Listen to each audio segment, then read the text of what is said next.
Baxın, biz indi təhlükəsizlik mövzusuna toxunduq. Bəli. Baxın, Azərbaycanda mən indi son vaxtlar bir dənə nə tendensiya görürəm. Yollarda belə deyim də, tıxaclar həddindən artıq çox çoxalıbdı da. Yəni mən fikir Bəli. verirəm ona. Və hiss edirəm ki, insanlar yavaş-yavaş daha belə kompakt nəqliyyat vasitələrə keçirlər. Son vaxtlarda belə deyim, motosikletlər görürəm çoxalır. Skuterlar, motosikletlər. Skuterlar, digər məsələlərdə. Necə fikirləşirsiniz? Biz bir ara bu Taylandda digər yerlər görürdük. Yerdə ki, daha çox motosikletlə gəzir də. Bizi bu gözləyir belə şeylər, yəni Azərbaycanda. Mən deyərdim ki, bu sıxlıqların, tıxacların yaranmasının ilk növbədə günahkarı sürücülərdir. Çünki yenə də hamı tələsir. Hamı sükanın arxasında tələsir. Bunun da səbəbi, psixoloji səbəbi var. İnsan stresli olanda həmişə tələsir.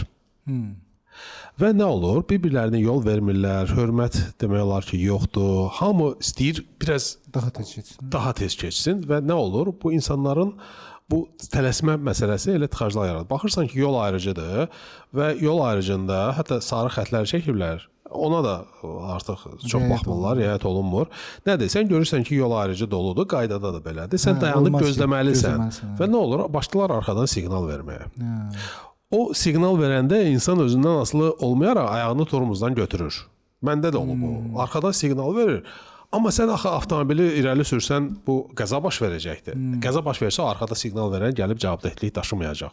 Nə sənin maşını təmir etdirəcək, nə bir şey. Və o siqnalların olması da insanları stres yaradır insanlarda və ona görə tələsmə olur. İstər-istəməz arxadan siqnal verəndə sən də tələsirsən ki, tez keçim, o arkadaşlar dayansınlar da.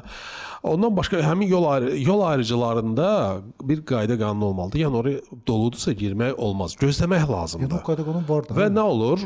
Hətta bu yaxınlarda bir şəkil qoymuşlar, yuxarıdan çəkmişlər. Deməli, həmin yol ayrıcında dörd tərəfdən də giriblər və bu görmüşəm. Mən də yazdım ki, çox qəşəng bir naxış alınıbdı. Və nə olub? Bütün yol blok olunubdu və heç kim heç yana gedə bilmir. Tələsir, amma nə olur? Sonunda da saatlarla orada dayanmaq məcbur. Əslində orada işarə olmayan belə yerdə belə, orada da qayda var. Bilirsiniz, qayda var ki, hərəsi öz sağını buraxmalı, keçməlidir. O da əməl eləmirlər. Amerikada olarkən, deməli, belə bir qayda var ki, orada sən xarici sürücülük vəsiqəsindən bir ay sürə bilərsən. Bir aydan sonra gedib Amerikan vəsiqəsi almalısan. Burada da, bizdə də elə bir qayda var. Və elə oldu ki, mən getdim orada yazıldım və imtahan verməyə getdim. Deməli, imtahandan qabaq orada mənə göndərdilər testləri, YouTube-da var. Girdim, oxudum hamısını və baxıram ki, suallar çox məntiqlidir və asandır. Hər şey məntiqə bağlıdır. Və sualların, deməli, 50 sualı idi, ondan 40-ına cavab verirsənsə, keçirsən də. Və suallara baxıram ki, orada əsasən yol mədəniyyəti barədədir. Bir-birinə necə yol vermək olar? Məsələn, göstərir ki, sən şose ilə gedirsən və kimsə dönmə işığını yandırıb sənin zolağına keçmək istəyirsən, nə edəcəksən? Testdir. Sürəti artırıb keçəcəksən ki, o keçsin, siqnal verəcəksən ki, dayan mən keçim, sonra keçib və yaxud da ki, sürəti azaldacaqsan ki, və ona işarə edəcəksən ki, şu rahat həmin sənin zolağına keçə bilsin. Üçüncü cavab, düzdür. Yəni, təhlükəsizlik və mədəniyyət sualların əsası. Müəyyən hissəsi qaydalar haqqındadır. Deyəlim ki, ştatın hər ştatda müxtəlifdir orada. Deyəlim ki, müəyyən onların qaydaları da fərqlidir.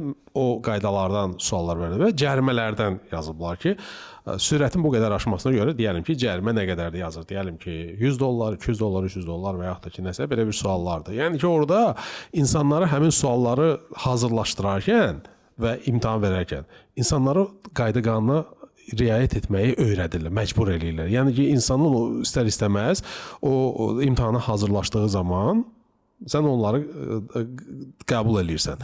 Çünki orada deyərəm ki, hər hansı bir sıxlıq olarsa, baxırsan ki, maşınların arasında 1-2 korpus yer var, boşluq var. Bizdə biraz olanda artıq kimsə çalışır oraya girsin. Orada belə bir şey yoxdur. Hamı rahat öz zolağınla gedir. Heç kim tələsmir. Hətta New Yorkda belə bir hadisə ilə qarşılaşdıq. Mən sükan arxasındaydım. Orada da deməli Manhattandan New Jersey keçmək üçün yeraltı tunel var. Hamı da rahatçılıqla belə axın gəlir. Sakit, 3 cərgə gedirik. sakitcə nə siqnal var, nə bir şey və birdən gördüm ki, arxadan kimsə siqnal verir.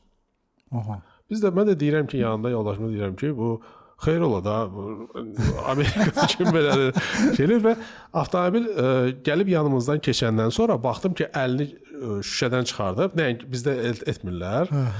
Və baxdıq ki, bizimkilərdəndir.